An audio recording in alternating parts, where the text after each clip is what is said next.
سرکار میں لاتا ہے رضا اس کو شفیع جو میرا غوث ہے اور لاڈلا بیٹا تیرا.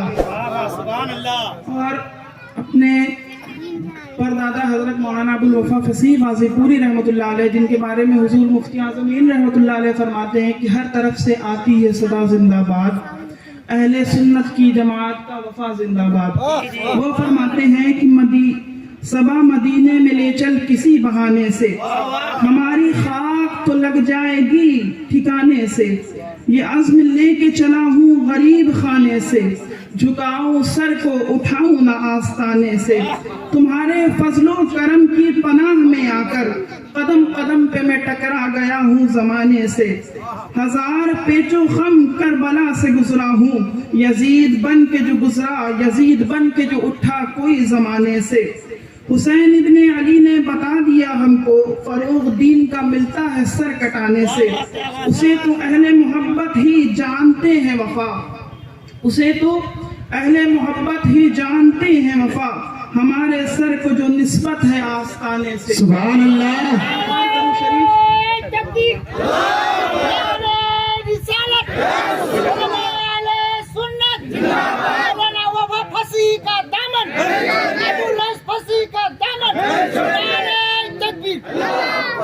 ایک بار اور درود شریف کا نذرانہ پیش کریے، پڑھیے بآواز بلند اللہم صلی علی نبینا و مولانا محمد مبارک وسلم. صلی اللہ علیہ وسلم علیک رسول اللہ صلی اللہ علیہ وسلم. اللہ تبارک و تعالی ارشاد فرماتا ہے تلک الرسل فضلنا بعضهم علی بعض، وہ رسول ہم نے فضیلت دی بعض کو بعض پر. منہم من کلم اللہ ورفع بعضهم درجات، ان میں کوئی ایسا بھی ہے کہ جس سے ہم نے کلام کیا. اللہ تبارک و تعالی ارشاد فرماتا ہے کہ ان میں کوئی ایسا بھی ہے کہ جس سے ہم نے بات کیا. یقیناً جس سے اللہ تبارک و تعالی بات کرے، جس سے اللہ تبارک و تعالی کلام کرے، وہ بہت مبارک ہستی ہوگی. لیکن اللہ تبارک و تعالی ارشاد فرما رہا ہے کہ تم حیرت مت کرنا، حیران مت ہونا، کیونکہ ورفع بعضهم درجات، ان میں کوئی ایسا ہے کہ جس کو ہم نے درجوں بلند کیا، درجوں بلند کیا. اب یہاں پہ ایک چیز دیکھنے والی ہے کہ درجات بلند کیسے ہوتے ہیں. کوئی علم کی بنیاد پر درجات بلند ہو سکتا ہے، کسی کا اخلاق کی بنیاد پر درجات بلند ہو سکتے ہیں، کسی کا عبادت کی بنیاد پر درجات بلند ہو سکتے ہیں. لیکن دعویٰ ہے اگر کوئی شخص علم کی بنیاد پر فضیلت پا سکتا ہے، اگر کوئی شخص علم کی بنیاد پر افضل ہو سکتا ہے تو دعویٰ ہے، اگر علم کی بنیاد پر کوئی شخص افضل ہو سکتا ہے تو دعویٰ ہے علم کی بنیاد پر تمام کائنات میں سب سے افضل ہمارا نبی ہے.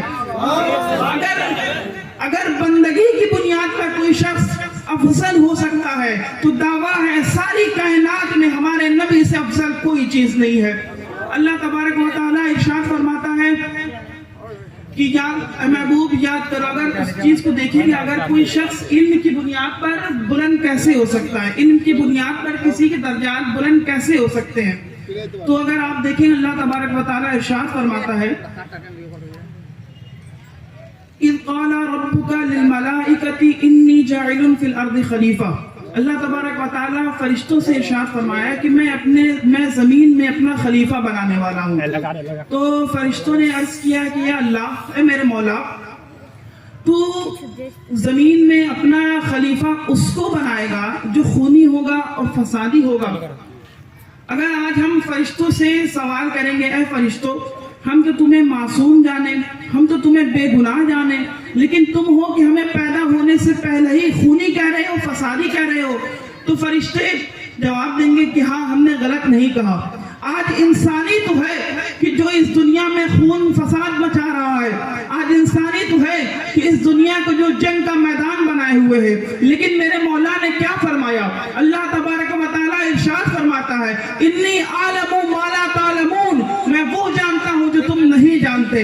یعنی اے مطلب کیا مطلب؟ اس کا مطلب یہ کہ اے فرشتوں، اگر تمہیں اس دنیا میں اے فرشتوں، اگر تمہیں اس دنیا میں یزید جیسے بدکار دکھ رہے ہیں، اے فرشتوں اگر تمہیں اس دنیا میں ابو جہل، ابو لہب، عتبہ و شیبہ جیسے جیسے بدکار دکھ رہے ہیں تو یاد رکھو کہ اسی دنیا میں میرے محبوب کا نام لینے والا صدیق اکبر بھی ہوگا، میرے محبوب کا نام لینے والا عثمان غنی بھی ہوگا، میرے محبوب کا نام لینے والا عمر فاروق اعظم بھی ہوگا، میرے محبوب کا نام لینے والا مولائے کائنات بھی ہوگا۔ اے فرشتوں، تمہیں اس دنیا میں خونی نظر آ رہے ہیں، صرف فسادی نظر آ رہے ہیں، تمہیں تمہاری آنکھیں اس دنیا میں یزید جیسے بدکار کو دیکھ رہی ہے، تمہاری آنکھیں اس دنیا میں عتبہ و شیبہ جیسے بدکار دکھ رہے ہیں، تمہیں اس دنیا میں یزید جیسے کافر فاسق دکھ رہے ہیں، تو یاد رکھو اسی دنیا میں صدیق اکبر بھی ہوگا، فاروق اعظم بھی ہوگا، مولا کائنات بھی ہوگا۔ پھر اللہ تبارک و تعالیٰ ارشاد فرماتا ہے انی اعلم ما لا تعلمون، میں وہ جانتا ہوں جو تم نہیں جانتے۔ پھر کیا ہوا کہ اللہ کے فرشتے مان گئے کہ اے مولا میں مان گیا۔ پھر حضرت آدم علیہ السلام کو اللہ تبارک و تعالیٰ نے تخلیق فرما دیا، اور اللہ تبارک و تعالیٰ کو حضرت آدم علیہ السلام اللہ تبارک و تعالیٰ نے حضرت آدم علیہ السلام کو پیدا فرمانے کے بعد سب سے پہلے کون سی چیز دی، کس چیز کو دیا؟ تو اللہ تبارک و تعالیٰ نے آدم علیہ السلام کو پیدا فرمانے کے بعد سب سے پہلی جو چیز دی ہے وہ علم دیا ہے۔ اور کس چیز کا علم دیا؟ کہ تمام پوری قیامت تک جتنی بھی چیزیں آنے والی ہیں ان سب کا عالم بنا دیا، اور فرشتوں کے سامنے پیش کیا کہ اے فرشتوں، اگر تمہیں اس دنیا میں فاسق و فاجر جیسے لوگ دکھ رہے ہیں، اگر تمہیں اس دنیا میں خونی دکھ رہے ہیں، فسادی دکھ رہے ہیں، تو بتاؤ اگر تم سچے ہو تو اپنی بات میں اگر تم سچے ہو تو بتاؤ کہ ان چیزوں کے نام کیا ہیں۔ تو فرشتے عرض کرتے ہیں کہ یا میرے مولا ہمیں نہیں معلوم۔ تو پھر حضرت آدم علیہ السلام کو اللہ تعالیٰ فرماتا ہے کہ اے آدم تم بتاؤ۔ تو حضرت آدم علیہ السلام وہاں پہ یہ کہہ سکتے تھے کہ مولا میں تو ایک دن کا بچہ ہوں، میں تو ابھی بنایا گیا ہوں، مجھے کیسے ان چیزوں کے نام پتہ ہو سکتے ہیں؟ لیکن حضرت آدم علیہ السلام نے یہ نہیں فرمایا۔ حضرت آدم علیہ السلام نے فرمایا کہ اے میرے مولا یہ اس چیز کا یہ نام ہے، یہ چیز اس جگہ پہ یہ پیدا ہوگی، اس جگہ پہ یہ چیز آئے گی، اس جگہ پہ یہ چیز آئے گی۔ تو اللہ تبارک و تعالیٰ فرشتوں سے فرماتا ہے کہ فرشتوں مان گئے؟ تو فرشتے کہتے ہیں ہاں میرے مولا مان گئے۔ تو پھر اللہ تبارک و تعالیٰ ارشاد فرمایا اسجدوا لآدم، آدم کو سجدہ کرو۔ پھر حضرت آدم علیہ السلام کو فرشتوں نے سجدہ کیا۔ یہاں پہ دیکھنے کی بات یہ ہے کہ حضرت آدم علیہ السلام کو فرشتوں نے سجدہ کیا تو کس بنیاد پر سجدہ کیا؟ وہ کون سی چیز ہے کہ جس کی بنیاد پر حضرت آدم علیہ السلام مسجود ملائکہ بنے؟ وہ کون سی ایسی چیز ہے کہ جس بنیاد پر آدم علیہ السلام کو فرشتوں نے سجدہ کیا؟ بے شک اگر آدم علیہ السلام کو فرشتوں نے سجدہ کیا کسی بنیاد پر تو وہ صرف اور صرف علم کی بنیاد پر سجدہ کیا۔ اور یہاں پر اگر آپ سوچئے کہ اگر حضرت آدم علیہ السلام کے علم کا یہ عالم ہے کہ حضرت جبرائیل مقابلہ نہ کر سکے، حضرت آدم علیہ السلام کے علم کا یہ عالم ہے کہ حضرت میکائیل مقابلہ نہ کر سکے، حضرت آدم علیہ السلام کے علم کا یہ عالم ہے کہ حضرت اسرافیل مقابلہ نہ کر سکے، تو ذرا سوچو کہ اس کا علم کا کیا عالم ہوگا، اس کے علم کا کیا عالم ہوگا جو حضرت آدم علیہ السلام کا امام ہوگا، اس کے علم کا کیا عالم ہوگا جو رحمت للعالمین ہوگا، اس کے علم کا کیا عالم ہوگا جو شفیع المذنبین ہوگا، جو انیس الغریبین ہوگا، جو رحمت للعالمین ہوگا، جو راحت العاشقین ہوگا، جو مراد المشتاقین ہوگا، جس کے بارے میں اس کے علم کا کیا عالم ہوگا، جس کے بارے میں اگر پوچھا جائے کہ علامہ اقبال آپ جس کا علم سب سے زیادہ ہے اس کے بارے میں آپ کچھ بتائیے، تو علامہ اقبال کیا فرماتے ہیں؟ ہو نہ یہ نام تو کلیوں کا تبسم بھی نہ ہو، اور چمن دہر میں بلبل کا ترنم بھی نہ ہو، یہ نہ ساقی ہو تو پھر میں بھی نہ ہو، ہم بھی نہ ہو بس میں توحید بھی دنیا میں نہ ہو، تم بھی نہ ہو، خیمہ افلاک کا استادہ اسی نام سے ہے، نبض ہستی تپش آمادہ اسی نام سے ہے، دشت میں کوثر میں میدان میں ہے، چین کے شہر مراکش کے بیابان میں ہے، اور پوشیدہ مسلمان کے ایمان میں ہے۔ اور علامہ اقبال سے پوچھا جائے کہ اے علامہ اقبال آپ جس کا سب سے زیادہ علم ہے، آپ اس کے بارے میں اور کیا فرماتے ہیں؟ آپ اس کے بارے میں، اس کی شان میں اور کیا فرماتے ہیں؟ تو علامہ اقبال جواب دیتے ہیں، لو بتو قلم بتو تیرا وجود الکتاب، گنبد آب گینا رنگ تیرے محیط میں حباب، سبحان اللہ، بھاگ میں تیرے ظہور سے فرو، ذرے ریت کو دیا تو نے طلوع آفتاب۔ سبحان اللہ۔ اس کے علم کا کیا عالم ہوگا جس کے بارے میں اعلیٰ حضرت فرماتے ہیں، سب سے اعلیٰ وہ اعلیٰ ہمارا نبی، سب سے والا وہ اعلیٰ ہمارا نبی، کیا خبر کتنے تارے کھلے چھپ گئے پر نہ ڈوبے نہ ڈوبا ہمارا نبی۔ اس کے علم کا کیا عالم ہوگا کہ جس کے شہر کے بارے میں مولانا ابو الوفا فصیح غازی پوری رحمۃ اللہ علیہ فرماتے ہیں، مدینے کی گلی میں صبح کا عالم پسند آیا، سکوتے سبزوں گل گریہ شبنم پسند آیا۔ اس کے علم کا کیا عالم ہوگا کہ جس کے بارے میں مولانا ابو الوفا فصیح فرماتے ہیں، حرم والوں مبارک ہو دیار قدس میں رہنا، حرم والوں مبارک ہو دیار قدس میں رہنا، مجھے لیکن دیار رحمت عالم پسند آیا۔ سبحان اللہ، نعرہ تکبیر، نعرہ رسالت، نعرہ رسالت، فصیح کا دامن، مسلک اعلیٰ حضرت۔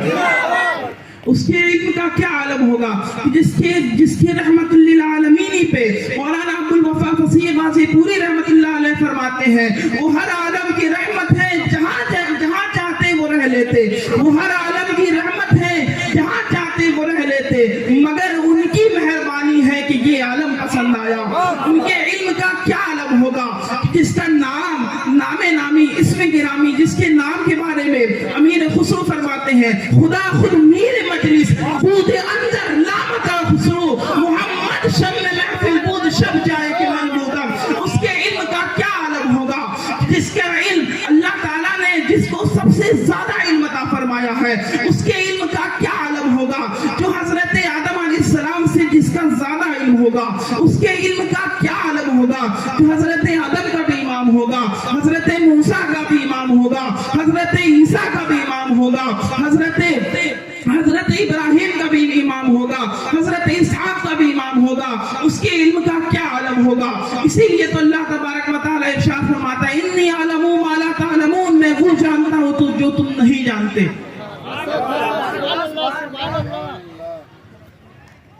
تلک الرسل فضلنا بعضهم علی بعض، وہ رسول ہم نے فضیلت دی بعض کو بعض پر، منہم من کلم اللہ، اور ان میں سے کوئی ایسے بھی ہے جس سے ہم نے کلام کیا، ورفع بعضهم درجات، اور حیران مت کرنا، حیران مت ہونا کیونکہ ان میں کوئی ایسا ہے جس کو ہم نے درج و بلند کیا، درج و بلند کیا۔ میں اپنی گفتگو ختم کرتا ہوں، آخر دعوانا الحمدللہ۔ سبحان اللہ، ماشاءاللہ، بہت ہی خوب، بہت ہی اچھا۔ جن کو خانقاہوں سے تربیت نہیں ملتی، کہہ دو سبحان اللہ۔ جن کو خانقاہوں سے تربیت نہیں ملتی، در بدر بھٹکتے ہیں، شہریت نہیں ملتی۔ ہم نے دیکھا ہے دشمن نے حیدر کا سجرا، ماں کا نام ملتا ہے، ولدیت نہیں ملتی۔ ایک مرتبہ سارے مل کر کہہ دو سبحان اللہ، ایک مرتبہ آگے سے لے کر پیچھے تک کہہ دو سبحان اللہ، کہ پروں والے فرشتوں کی اڑانوں سے بھی اونچا ہے، پروں والے فرشتوں کی اڑانوں سے بھی اونچا ہے، میرے سرکار کا قد آسمانوں سے بھی اونچا ہے، پروں والے فرشتوں کی اڑانوں سے بھی اونچا ہے، میرے سرکار کا قد آسمانوں سے بھی اونچا ہے۔ بظاہر نظر آتا ہے سادہ سیدھا سا حجرا، بظاہر نظر آتا ہے سادہ سیدھا سا حجرا، بنو عباس کے دیوان گانوں سے بھی اونچا ہے، بنو عباس کے دیوان گانوں سے بھی اونچا ہے۔